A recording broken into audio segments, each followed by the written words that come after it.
If you are a senior leader, CFO, CEO, or a department head, and you struggle with Excel a lot, or your team struggles with Excel a lot, you wrangle the data, you're trying to put up reports every single time they break, or you have to do a lot of manual work in Excel, the problem is that you might be stuck with the age-old Excel formulas and pivot tables. You are not using the modern-day capabilities of Excel.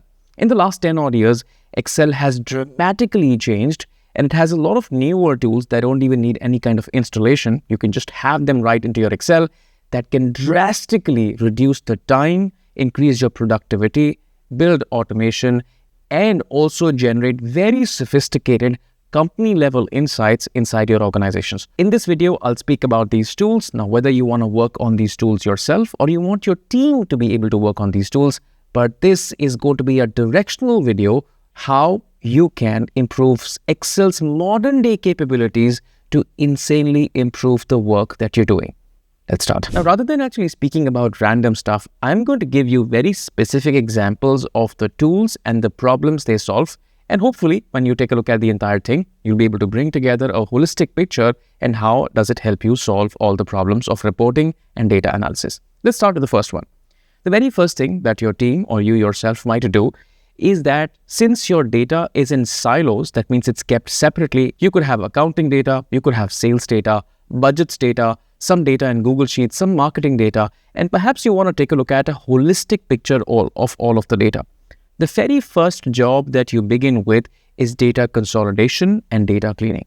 Now, that is an extreme manual process because every single system is a siloed system. It collects the data, you can download the data, and then you start to clean the data. Because the data is not in the kind of shape that you would want it, after consolidating the data for the period, let's say for the month, you start to clean the data because you would want to bring it into a certain shape. By cleaning, I mean to say removing junk columns. You could have multiple files that could have junk headers up on the top. You would have to remove those junk headers and then combine the data. The files must be, let's say, on a daily basis, you might have to combine all of the data. All of that work is data consolidation and cleaning. This part of data consolidation and cleaning takes about 70 to 80% of the time and extremely manual. Now, in Excel, there happens to be a tool called Power Query. What Power Query can do is it can go connect to siloed data sources, things like PDFs, Excel files, CSV files, your inboxes. All of those data sources can be connected, they can be consolidated, and they can also be cleaned. The benefit of using Power Query in Excel is that once you start to use Power Query, it remembers that the data cleaning that you have done on the data, then it redoes all of that data cleaning once the new data arrives. You can have various methods of setting up Power Query, but that's the gist of Power Query. Power Query is a data cleaning tool built right into your Excel. You have to pay no additional cost. It allows you to connect with multiple sources, clean the data, and the most amazing part of Power Query is that once you set up Power Query once, it then goes back to the data sources once again when the data changes, and then you can have all of the data consolidation and cleaning for the next month, the next week, the next day, automatically done using one-click refresh.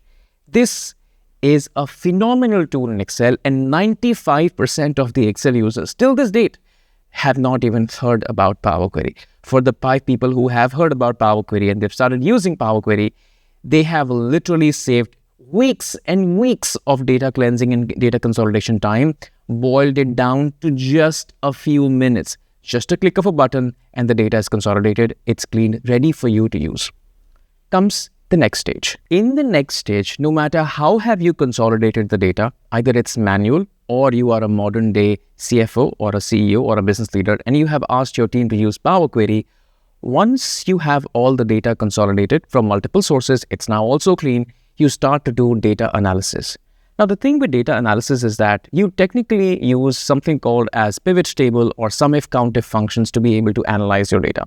And a lot of people are very, very familiar with that. The only problem is that pivot table by default gives you generic options to analyze your data. For example, if you just have taken a look at the pivot table, you would find that the pivot table obviously gives you some standard summarization options like do a sum, do a count, do an average, do a min, do a max, and things like that. If you want to do anything more sophisticated than that, then you have to find workarounds for that. For instance, People will make a pivot table on top of a pivot table, or people will write a formula outside of the pivot table, and because they are trying to do something more sophisticated that a pivot table by default cannot do. Which obviously brings us to limitations of what you can actually achieve in pivot tables.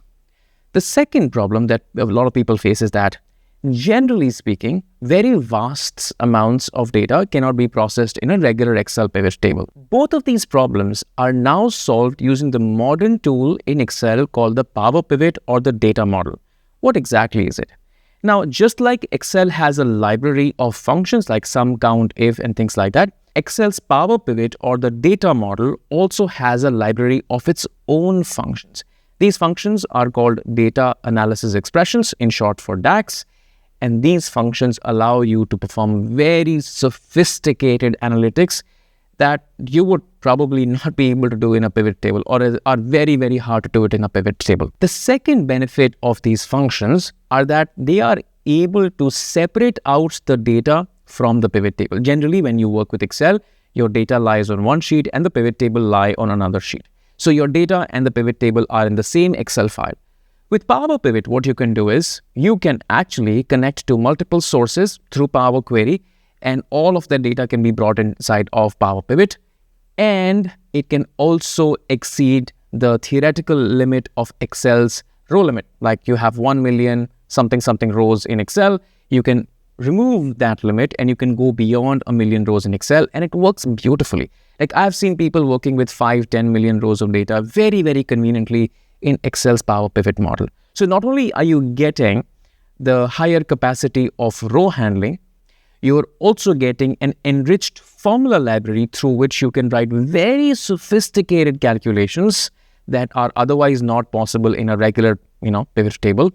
But you're also getting very high compression. Now that you have, let's say, 2 million, 3 million rows of data into your Excel's Power Pivot model, and by the way, these are free, you have all of that data into your Excel Power Pivots model, about approximately get 2 to 5 to 10%, 10x, not 10%, but 10 times compression than your regular data. So if your regular data in Excel was like, I don't know, maybe 10 megabytes or 10 MB or 50 MB, you're probably looking at about half the size or less than half the size of that data, having all of that data ingested in data model. Now the data compression can be varied, but you still have a very high compression ratio. That means you can store all of that data in Excel.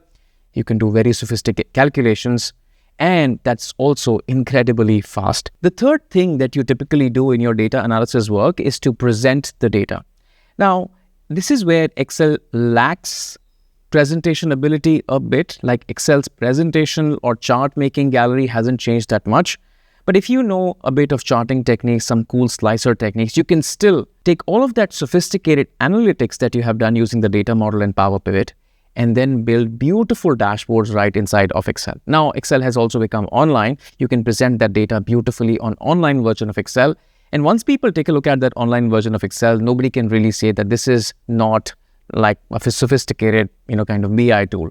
So having these three tools, just these three tools, is going to be a game changer for your team. In case you're not really sure where to start and how do you actually build these skills and how do you actually start to use modern days Excel capability to build out sophisticated reports for your own organization, I'd highly recommend that you get in touch with us and we'll be glad to help you out.